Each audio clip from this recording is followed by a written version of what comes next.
Hello दोस्तों, एक बार फिर से वेलकम और यूट्यूब चैनल पर।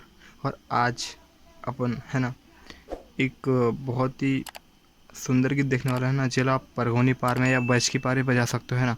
ये गाना ला हमार सब्सक्राइबर है ना फरमाइश करे रही इसकी। हाँ, ये गाना ला ट्यूटोरियल दो करके है ना, तो सोचो मैं गाना ला ट्यूटोरियल डालूँ है ना। तो ये गाना के नाम है दगाधन जेबे मोर जवारा है ना। तो चलिए फिर ये गाना ला सीखे के प्रयास करबो।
चैनल से जुड़ने के लिए चैनल को लाइक शेयर एंड सब्सक्राइब जरूर करें।